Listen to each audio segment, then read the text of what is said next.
Are you there? I am. I'm waiting for people to roll in before I start making any announcements. We're still at. That made me feel better. I'm gonna go off air. I just wanted to, yeah. Well, don't. Yeah, just unmute your mic.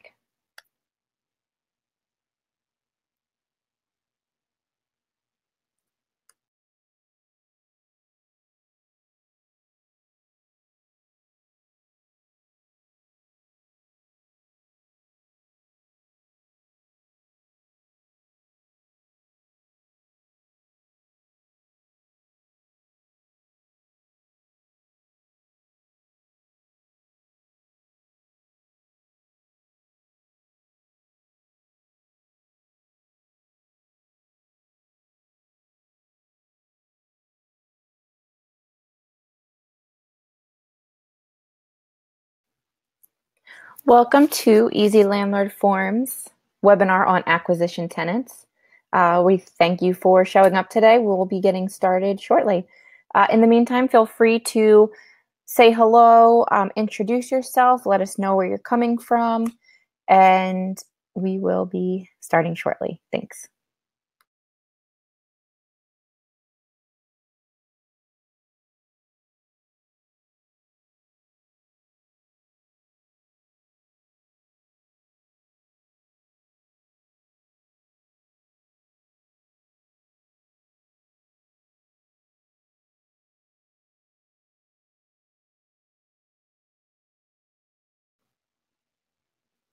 Welcome to Easy Landlord Forums webinar on acquisition tenants. Today you're going to learn what that is if you don't know, where they came from, and what your rights are.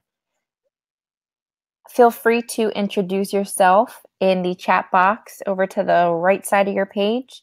Let us know your name, where you're coming from, how you found us. Feel free to meet a new friend in the chat box if you want to, and give us a few minutes because we will be starting very shortly.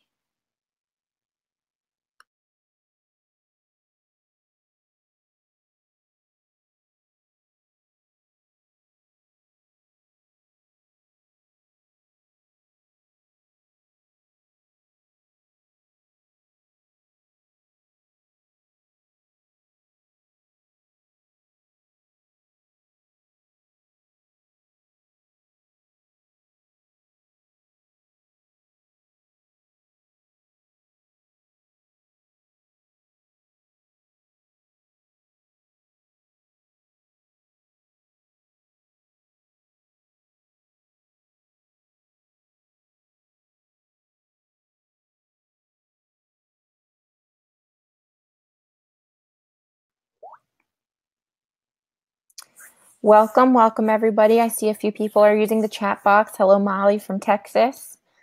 Gilbert here from Chicago, Illinois. We have Amelia all the way from Baltimore. Thank you for introducing yourself. We're still going to wait for more people to show up. They're quickly coming in. Today we are going to be going over acquisition tenants. We also have another webinar that will be on 1031, the loophole tax. So if you want to join that, feel free to click the link in the chat box. That will be on September 19th. We would love for you to join.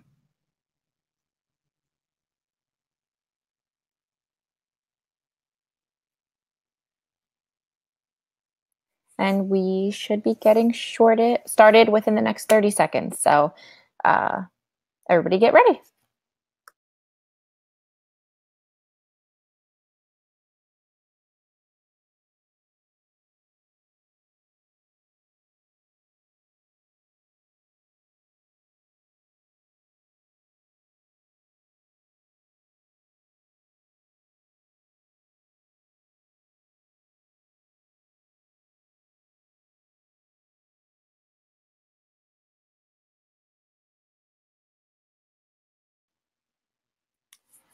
All right, welcome.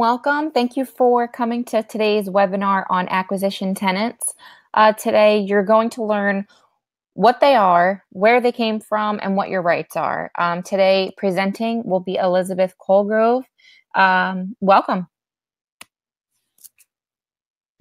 Hey all, this is Elizabeth from Reluctant Landlord. I am so excited to have you guys. So today we're talking about acquisition tenants. Now I've been doing this what feels like forever, but I think 6 to 8 years isn't really all that long. My parents did it for over 30, so for us it felt like forever, but yet you still seem to learn new things every time. Now we just bought our first house with a tenant already in it, an acquisition tenant. And so it was quite the new experience on figuring out how to manage them. This was the first tenant I hadn't picked out, I hadn't screened. They came with a lease from a previous landlord. It was quite the experience. So I am excited to put on this presentation and talk a lot about our own journey as we just walk this roads. Actually, we've had them less than 3 months. So let's get started. So let's get to know an acquisition tenant. What are acquisition tenants? Determining why the landlord tenants are selling. Does the tenancy make sense for you? How do you do it with the least amount of headache? And how to manage your tenants.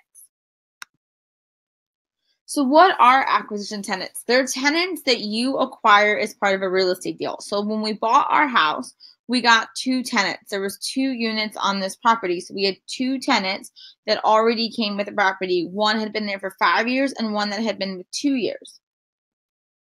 One was on a lease and the other one was month to month. So these are tenants that you are inherited that you are expected to manage. As we will discuss further on in this presentation, you don't get to kick the tenant out. They have a lease. If they're part of the deal, you have to manage them the same like you would your own. So before we start talking about the tenant, one of the most important things, as I just said, you don't get to kick them out, is discussing why these tenants are important. And they're important to look at the deal because sometimes there's a reason why the landlord is selling. I had a friend who was in a major city and he had in a rent-controlled area, and the tenants were a huge part of this deal because they were under rent control, had been there forever, and you can't kick them out. You can't increase the prices, and these houses were way low under market. So a lot of people would not take this property. So he was actually able to get it way undervalued because of these tenants. So it is very important to look at the why. How long is the tenant's lease? Can you raise the rent? What condition is the unit in? If the unit is trash and disgusting and going to cost $50,000 to rehab, that's something to keep in mind. Is it under market or at market? Is the tenant a problem child? Is the property at a value that makes sense? It's more than just like a single family home. Like before, we'd always just evaluated the property as the property. No one came with it, so it was always at future value. So both of these tenants were way undervalued for us. So we had to sit down and evaluate all of it because they were so undervalued. Could we bring them up to market? Were they tenants we wanted to keep, et cetera, and et cetera? Does the acquisition tenants make sense for you? Pro.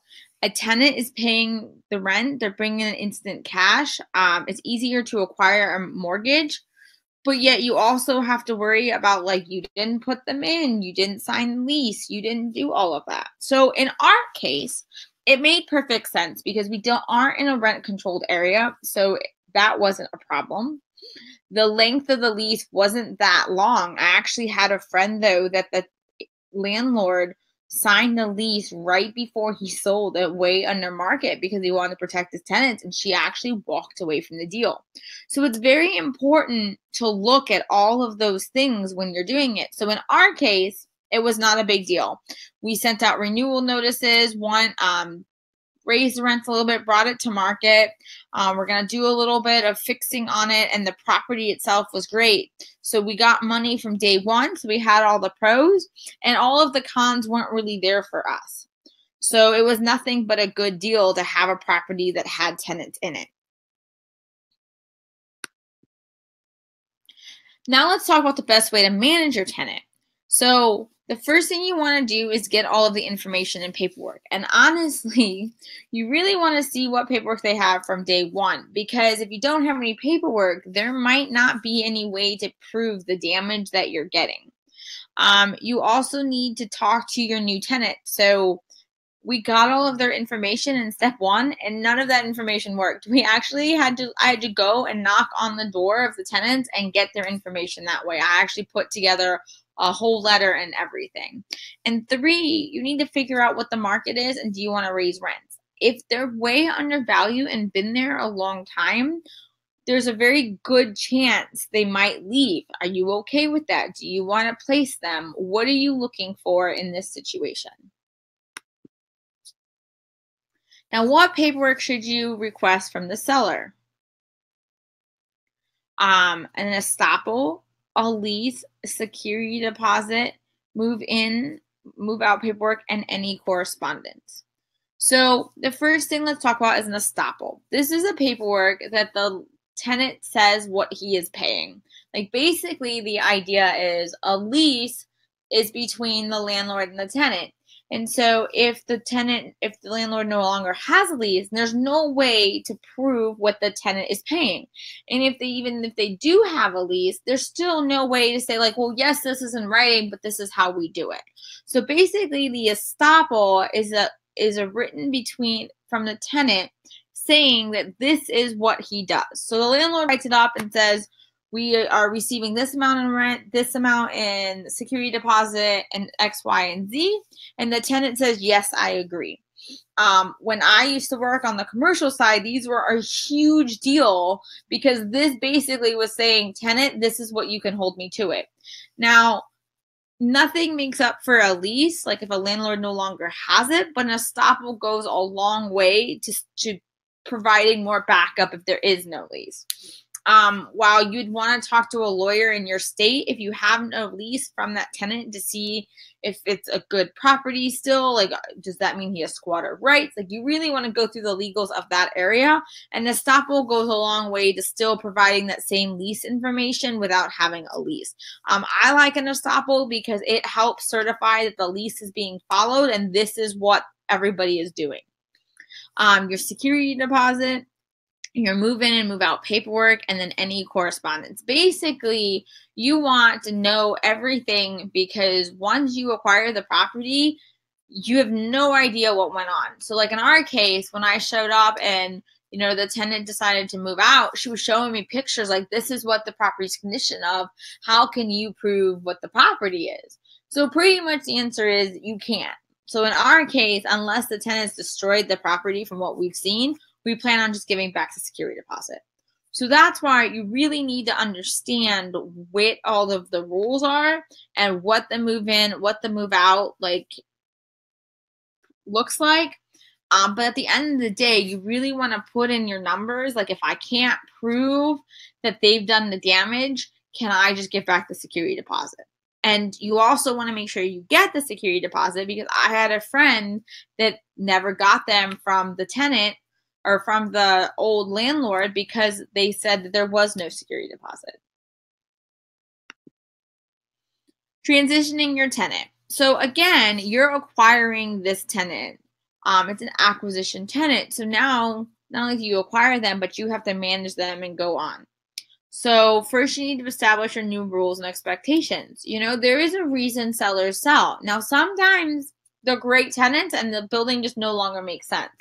But other times it's because of like the rules and expectations that it just wasn't worth it to them. And like sometimes that's because of the tenant. So we bought a house that the tenant ended up leaving, but that tenant was paying so undervalue that there was no real incentive and they made more money through having that tenant leave. Well, someone else coming in isn't going to want to be $700 undervalue. So you need to figure out where you are with that tenant and then establish the rules, like rents every day on the 3rd of the month, the 1st of the month. There is a grace period. There is no grace period. I expect no, I want it paid by bank. I will pick up a check. Like, how do you get rent every month? Then you need to get them on a new lease. And, Easy Landlord has some amazing leases, and these really help establishing those new rules and expectations. So if they're on a month to month, this might be a great time to transition them. And raising rent. Landlording is a business. This is the perfect time to raise the rent up. You can decide, do you want to raise it all at once? Do you want to raise it little by little? What is your market support? What's the market rent? This is all the time to get your tenants on, that spot. So let's talk about what you're going to give your tenants. First, there's that welcome letter. Easy Landlord has a great welcome letter. Dan can put that in the comments, so if you want to see it, this is where you can send them a welcome letter establishing all your rules. Send them the new landlord's introduction. And then the lease, that's what we talked about. This is super important. This is when your welcome letter and your landlord instruction all becomes part of your lease, the rules and expectations. And then you have, your renewal agreement. If you have the lease and the leases from the previous tenant is really great, maybe you just want to send them a renewal. Personally, I can't think of a situation where I would not want a new lease because that's just me. But some people, a renewal is all that they want to send. And then an increase in rent notice. Are you going to raise the rent? So we sent out an increase in rent notice to our tenants because we were raising the rents on everybody. And these are all through the Easy Landlord program. So you guys don't have to recreate it. You can just send it to them.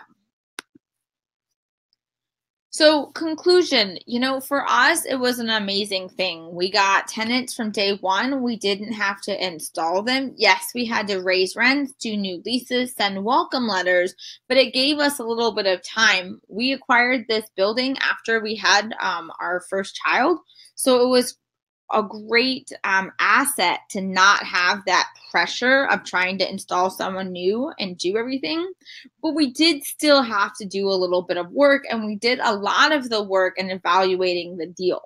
So it's very important to look into everything and make sure that this house works for you with the tenant, because you can't necessarily just kick out the tenant without looking at all the details. Well, I hope that helped. Buying our first one was certainly an experience, but it was a huge asset to our portfolio. I look forward to answering questions. Put your questions in the chat, and Dan will tell me them, and we'll get to answering them.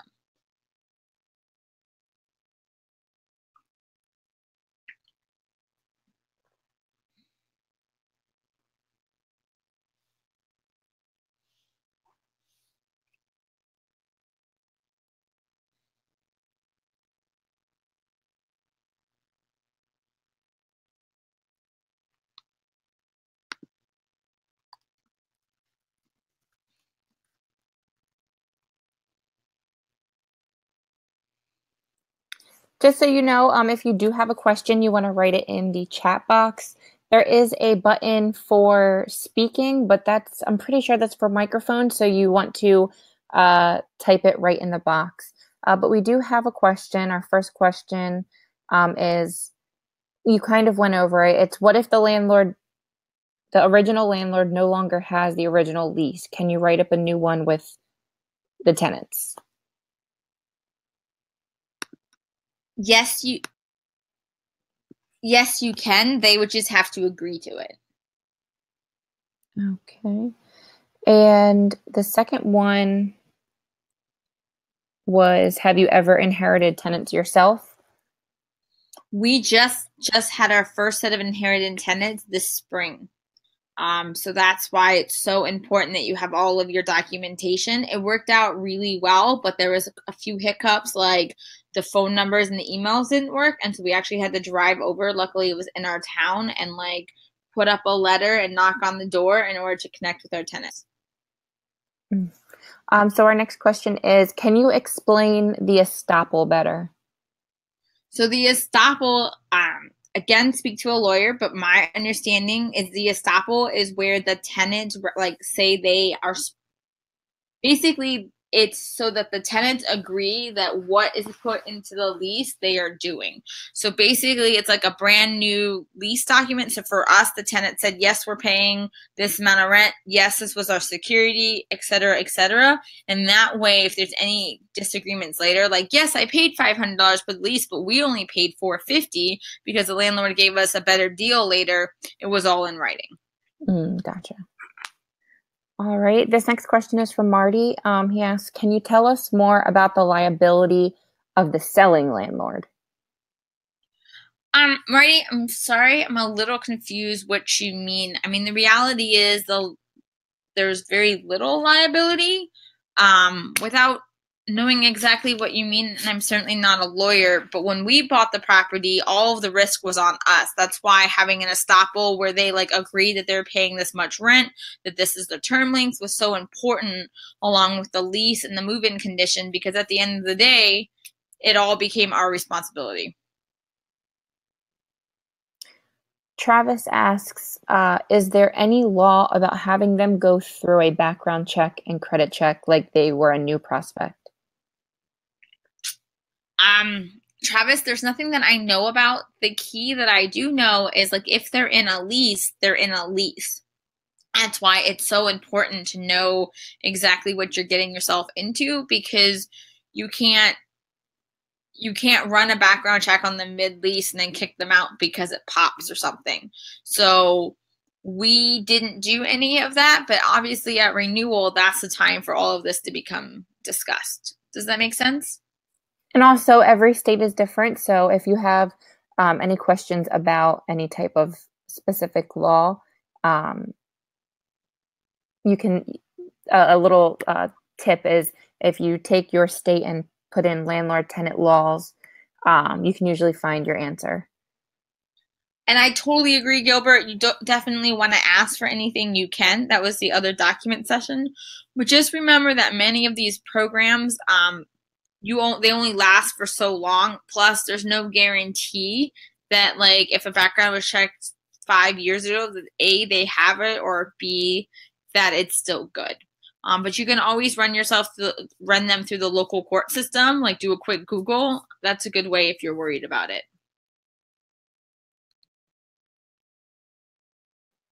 All right, we're going to keep the chat open for about another minute more. So if you guys have any questions, feel free to put them in there.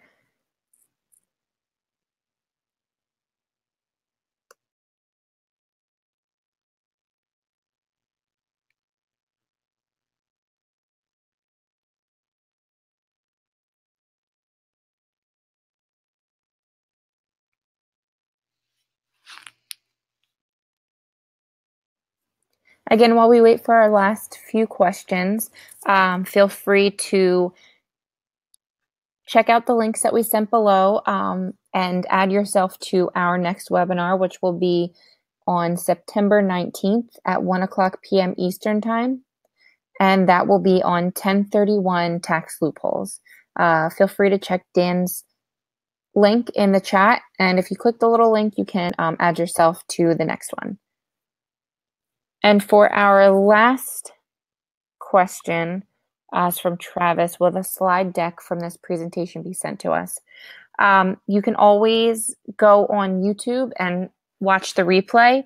If you specifically want this slide, you can email us at easylandlordforums.com. Dan will write that email right in the chat box. And yeah, if you send us an email that you want the slides, we can send them right over to you. All right. Well, thank you guys so much for joining us today. Again, please sign up for our September webinar. If you have any other questions, feel free to contact us through our live chat, our phones, or our email, which is all listed in the chat box. If you are looking for us on YouTube, feel free to just go to youtube.com and search Easy Landlord Forums, and you can see all of our videos there. They include all of our webinars, all of our tips, and any other fun videos you will find there. Thank you again for joining us, and we will see you at the next webinar.